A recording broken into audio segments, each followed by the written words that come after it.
भारत और पाकिस्तान के बीच जो कशीदगी थी अब उस पर एक तरह से लगाम लग गई है और यूएस प्रेसिडेंट डोनाल्ड ट्रंप ने फाइनली इंडिया और पाकिस्तान के बीच सीज फायर का अनाउंस किया और ये सीज फायर उन्होंने एक ट्वीट के जरिए अनाउंस किया। उसके बाद जो सेक्रेटरी ऑफ स्टेट जो अमेरिका के हैं उन्होंने भी उस पर एक इलाबरेट बात की। और सबसे बड़ी डेवलपमेंट इस वक्त ये हुई है कि जो स्टेट ऑफ सेक्रेटरी है यूनाइटेड स्टेट के, मैं बता दूं कि उन्होंने जो मार्को रूबियो है उनका साफ कहना है कि जो ये दोनों मुल्क है वो किसी तीसरे देश में जो है वो बातचीत करेंगे। और इसमें अब गवर्नमेंट ऑफ इंडिया की तरफ से हालांकि स्टेटमेंट आया है जो मिनिस्ट्री ऑफ एक्सटर्नल अफेयर्स की, उसमें कोई भी जिक्र नहीं किया गया है कि ये जो सीज फायर की डील जो है वो डोनाल्ड ट्रंप ने और यूएस के इंटरवेंशन से, सऊदी अरबिया के इंटरवेंशन से और ईरान के इंटरवेंशन से हुई है। और इंडिया ने इस बात का साफ इनकार कर दिया कि इसमें अमेरिका का किसी तरह का रोल है जहां पर सीज फायर कराने में। और जो मिनिस्ट्री ऑफ एक्सटर्नल अफेयर्स है उनका यह कहना है कि ये डिसीजन जो है वो प्योरली बिटवीन इंडिया और पाकिस्तान का है। और उनका यह कहना है कि इंडिया ने जो है वो को जो डीजीएमओ है पाकिस्तान के, जो डायरेक्टर ऑफ मिलिट्री है, वो उनकी तरफ से जो है वो मिलिट्री ऑपरेशन की तरफ से एक उनको जो है वो एक कॉल आई है 3:35 पर। और उन्होंने 5 बजे से आज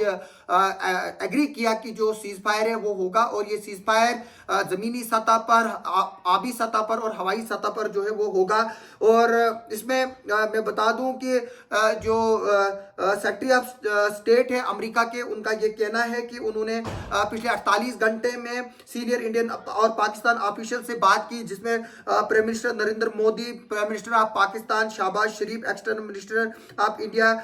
Subramaniam Jaishankar, chief of army staff Pakistan Asif Munir और national security adviser Ajit Doval और आसिम मलिक जो पाकिस्तान के नेशनल सिक्योरिटी एडवाइजर हैं, उनके साथ लगातार बातचीत करते हुए इस बात की खुशी जताई है कि गवर्नमेंट ऑफ इंडिया और पाकिस्तान ने इस बात पर इत्तेफाक किया है कि इमीडिएटली जो है वो सीज फायर होगा और ये लोग दोनों मुल्क जो है वो बातचीत शुरुआत करेंगे इस इशू को लेकर किसी न्यूट्रल साइड पे। इसमें जो है वो एक बहुत बड़ा स्टैंड शिफ्ट है गवर्नमेंट ऑफ इंडिया की पॉलिसी का, क्योंकि गवर्नमेंट ऑफ इंडिया जो है वो बातचीत के लिए थर्ड पार्टी मीडिएशन का कभी भी जो है उसने एक्सेप्ट नहीं किया है। लेकिन आज ये एक्सेप्ट किया है कि जो इंडिया और पाकिस्तान है वो थर्ड कंट्री में बातचीत करेंगे। और जो प्रधानमंत्री नरेंद्र मोदी और जो शहबाज शरीफ है उनके विजडम को मुबारकबादी देते हुए बताया कि वो उन्होंने जो डिसीजन लिया है और इस हालात को समझा कि उसके बाद जो है वो ये दोनों एग्री हो गए हैं सीज फायर के लिए। और जिस तरह से मैंने डोनाल्ड ट्रंप का जिक्र किया, डोनाल्ड ट्रंप ने अपने ट्वीट में बताया है कि after long time talks mediated by the United state, यानी कि यूनाइटेड स्टेट ने जो बातचीत की और उसने बताया कि मुझे इस बात की का अनाउंसमेंट करते हुए खुशी हो गई है कि जो इंडिया और पाकिस्तान है उन्होंने फुल और इमीडिएट सीज फायर को जो है वो एग्री किया और दोनों मुल्कों के जो हेड्स हैं उनको जो है वो मुबारक दी। और इसमें उन्होंने इंटेलिजेंस को मुबारक दी और उसने इसमें बताया कि जो कॉमन सेंस इन दोनों मुल्कों के जो सरबराह है उन्होंने जो है वो इस्तेमाल किया और ये एग्री हो गए हैं सीज फायर के लिए। हालांकि जो विक्रम मिश्री साहब है उनका यह कहना है कि ये एक प्योर डिसीजन जो है वो गवर्नमेंट ऑफ इंडिया का और पाकिस्तान का है। और उसमें ये बताया है कि जो अमेरिका या किसी भी और मुल्क का जो है इसमें कोई जो है वो नहीं है एक रोल। और इसमें यह भी बताया गया था कि जो डिप्लोमेट थे वो पाकिस्तान के जो डिप्टी प्राइम मिनिस्टर है आसिफ ख्वाजा, उनके साथ भी जो है वो बातचीत चल रही थी। और जेडी विंस जिसने पिछले दिनों बताया था कि वो उनका इस जंग से कोई लेना देना नहीं है, लेकिन अब इसमें जो है वो बताया गया है कि वो पाकिस्तान के जो डिप्टी प्राइम मिनिस्टर इसाक डार और डिफेंस मिनिस्टर ख्वाजा आसिफ वगैरह उन सब से जो है वो वक्तन फक्तन बात चल रही थी। और सब ने जो है ये कंफर्म किया है कि अब सीज फायर होगा। और अभी जो है वो 12 तारीख को 2 बजे के करीब दोनों मुल्कों के जो डीजीएमओज है वो फिर से बात करेंगे। पिछली बार भी हमने आज खबर आपको बताई थी कि जो डीजीएमओज है वो दोनों मुल्कों के वो लगातार एक दूसरे के कांटेक्ट में है। मैं दूसरी बात बताऊंगा कि पिछले 4-5 दिनों दिनों से लगातार एक दूसरे पर जो है वो मिसाइल दागे जा रहे थे, ड्रोन दागे जा रहे थे और दोनों तरफ से जहाज गिराने की बातें की गई, जो पोस्टें हैं उनको उड़ाने की बातें की गई, एयरपोर्ट्स को उड़ाने की बातें की, डंपिंग यार्ड्स को उड़ाने की बात की गई और इंफ्रास्ट्रक्चर को उड़ाने की बात की। लेकिन इसके बीच में सबसे बड़ी जो कैजुअलिटीज हुई है वो सिविलियंस की किलिंग हुई है। तो पहलगाम हमले के बाद दोनों मुल्कों के बीच में कशीदगी थी, लेकिन अब ये बात देखनी होगी कि जो इंडिया ने बैक ट्रैक किया इंडस वाटर ट्रीटी से, क्या वो रिस्टोर होगी? क्या जो पाकिस्तान ने जो सिंध जो ये जो शिमला एग्रीमेंट है उसको जो है वो मानने से इनकार किया और उसको वो तोड़ दिया था, तो क्या वो दोबारा से रिस्टोर होगा और क्या इंडिया और पाकिस्तान जो है वो आपस में बातचीत करेंगे तमाम मसले को लेकर? हालांकि इंडिया का सबसे बड़ा कंसर्न इस वक्त अगर है वो है जो इस वक्त जो टेरर इमिट हो रहा है पाकिस्तान से, और इसमें जो है वो दोनों गवर्नमेंट का जो मीडिया है, चाहे वो इंडिया का मीडिया है, पाकिस्तान का मीडिया है, वो अपनी सरकारों की जीत बता रहे हैं। लेकिन मैं ये बात बताऊं, सुबह भी मैं इस बात का जिक्र कर रहा था कि हथियार हर एक बेचेगा लेकिन अमन की बात कोई नहीं करेगा। तो अमन जो है वो सबसे बड़ी बात है, और क्योंकि इंडिया और पाकिस्तान जो है वो अल्टीमेटली न्यूक्लियर कंट्रीज है, और जो ये 3 दिन से 4 दिन से जो यहाँ पर जो खूनी खेल चला जिसमें सिविलियंस मारे गए, उसमें जो है वो लो इंटेंसिटी के जो है वो वेपन यूज किए गए। और हालांकि जो सुबह फतेह मिसाइल पाकिस्तान ने क्लेम किया वो यूज किया है, वो एक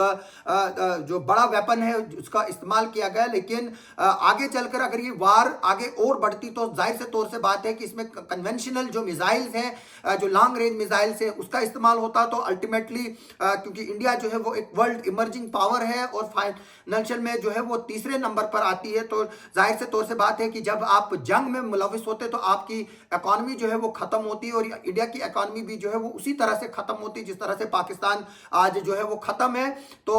एक बहुत बड़ा और बहुत अच्छा डिसीजन गवर्नमेंट ऑफ इंडिया का कि उन्होंने जो है वो एग्री किया। मैं ये नहीं जाना चाहूंगा कि हमारी इसमें जीत है, पाकिस्तान की जीत में है, इसमें अल्टीमेटली जो है वो एक अमन की और उस स्टेप की जीत हुई। और हम चाहेंगे कि इंडिया और पाकिस्तान, जिस तरह से मैं सुबह भी बात कर रहा था कि जो अटल बिहारी वाजपेयी साहब है उन्होंने कहा था कि हम पड़ोसी जो है वो बदल नहीं सकते, तो हमें जो है वो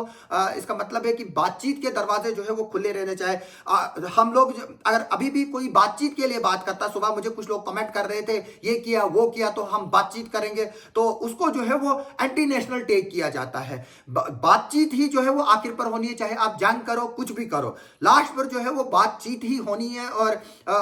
खुशी है कि मुझे कि 12 तारीख को फिर से डीजी अमोज की मीटिंग होगी, और हम चाहेंगे कि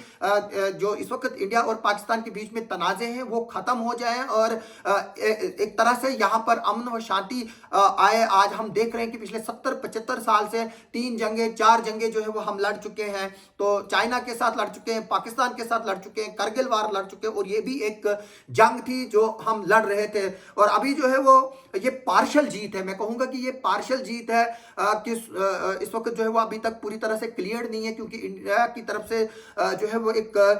जो बयान आया है डोनाल्ड ट्रंप का, उसको जो है वो झुटलाया गया है। यानी कि जो डोनाल्ड ट्रंप ने कहा है कि उन्होंने मीडिएशन की, तो गवर्नमेंट ऑफ इंडिया का जो है वो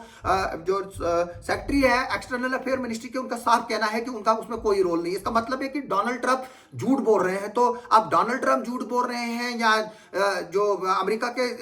स्टेट ऑफ जो सेक्रेटरी ऑफ स्टेट है वो झूठ बोल रहे हैं, हमें उससे अब कोई मतलब नहीं है। मतलब ये है कि जो सीज फायर है वो हो गया, और हम चाहेंगे कि ये सीज फायर जो है वो अब पूरी तरह से बरकरार रहे, और इंडिया और पाकिस्तान के बीच जो भी डिसीजन है वो होने चाहिए। और चाहे वो ट्रेड को लेकर है, चाहे वो स्पोर्ट्स को लेकर है, चाहे वो आतंकवाद को लेकर है, चाहे वो एयर स्पेसेस को लेकर है, चाहे वो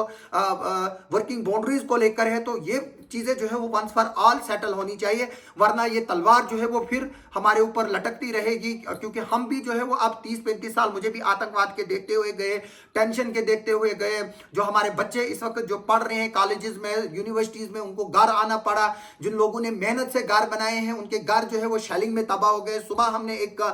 काबिल तरीन ऑफिसर राजकुमार थापा साहब है, उनको जो है वो इसमें गवाया। तकरीबन 25 के करीब जो है वो सिविलियंस मारे गए, हमारे सिक्योरिटी फोर्सेस के दोनों तरफ से मारे गए, उसमें जो है वो सिविलियंस मारे गए। तो इसमें जो है वो देखने वाली बात यह है कि अब आगे चलकर जो है वो दोनों सरकारों का किस तरह से इस पर रुख होगा, और वर्ल्ड लीडरशिप जो है वो इसमें कितना रोल अदा करती है। तो क्या जो डोनाल्ड ट्रंप है या अमेरिका है या सऊदी अरबिया है या ईरान है, तो क्या वो अब इस सीज फायर के बाद इसका जो है वो पीछा छोड़ देंगे, वो बैकफुट पर आएंगे और कहेंगे कि इंडिया और पाकिस्तान जो है वो आपस में खुद ही इस मसले को निपटाए, या वो बरकरार जो है वो अपना प्रेशर रखेगी अमेरिका और जो बाकी वर्ल्ड पावर्स हैं कि इस इशू को जो है वो इंडिया और पाकिस्तान के बीच जो इश्यूज है उनको वंस फॉर ऑल सेटल किया जाए। हमारी इस खबर पर जो है वो आगे भी नजर बनी रहेगी। और अभी जो है जैसे मैंने बताया कि ये पार्शियल विक्ट्री है दोनों साइड्स की, और इसमें कोई भी जो विक्ट्री क्लेम करेगा वो किसी की विक्ट्री नहीं है। हम बोलेंगे कि इंडियन गवर्नमेंट की विक्ट्री है, पाकिस्तान गवर्नमेंट की विक्ट्री है, ये किसी की विक्ट्री नहीं है, ये इंसानियत की विक्ट्री हो रही है। और जो कॉमन लोग, एक गरीब लोग जो बीच में फंस रहा था, जो झुलस रहा था, जो इस वक्त इसका हीट जो है वो बर्न कर रहा था, उसको जो है वो राहत मिली है। तो अभी हमारी इस खबर पर आगे भी नजर बनी रहेगी और हम चाहेंगे कि जो अल्लाह ताला है वो अमन जो है वो यहाँ पर कायम करे और हमारे जितने भी मसले मसाइल है वो हल हो जाए, और पाकिस्तान और इंडिया जो है वो एक इतने जबरदस्त दोस्त बने जिस तरह से हम फिल्मों में जय और वीरू की जो है वो दोस्ती देखते हैं, उस तरह की दोस्ती जो है वो होनी चाहिए कि ये मुल्क जो है वो मिलजुल कर पूरी दुनिया के लिए जो है वो एक अमन की मिसाल बने। आप सबका हमारे साथ बने रहने के लिए बहुत बहुत शुक्रिया।